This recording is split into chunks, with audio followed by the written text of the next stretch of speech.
Sweat really, for me, began with a friend of mine who was a single mom of two who wrote me an email explaining her situation. She found herself after working most of her life and being solidly middle class without a job, and for 6 months without any real resources, and it really broke my heart because she's someone who I was very close to and I engaged with on a regular basis, but I really had no idea that she was in such incredible dire straits. So I really set about to figure out how poverty and economic stagnation was really shifting the American narrative. And this was in 2011. And I began doing research with my assistant at the time, and we came across a city called Reading, Pennsylvania. The very first time that I went to Reading, Pennsylvania was in, I believe, December of 2011.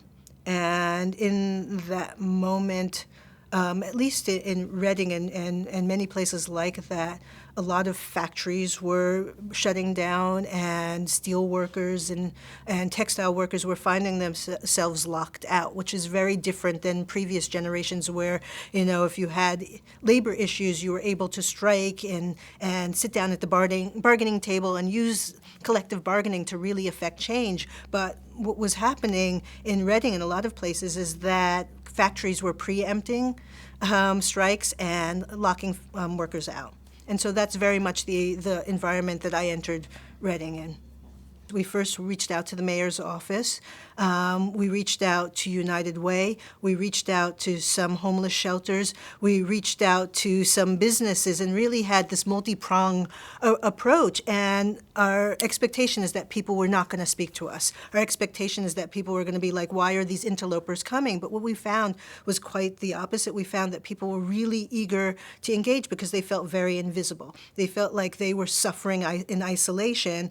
And the minute I would sit down with someone, suddenly there was just this outpouring of information. And so my assumption is that I was going to be in Reading maybe for 2 weeks max, and it ended up being a 2.5-year journey. I went in very much as an outsider, as an artist, and as an artist I know a great deal about economic insecurity because that's the place where I live. And so I realized that there was a lot more that I had in common with folks than I initially suspected.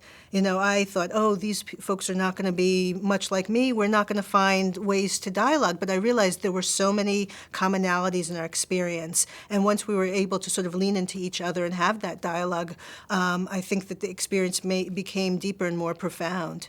One of the reasons that I wanted to write Sweat is that I really wanted to put this very fractured city, a city in which everyone was hurting in isolation, I wanted to put those people into dialogue so that they all recognized that they shared this one central narrative. Sweat, I really feel, is the American story. It tells the story of Reading, Pennsylvania, but it could be any place. It could be any post-industrial city across the landscape.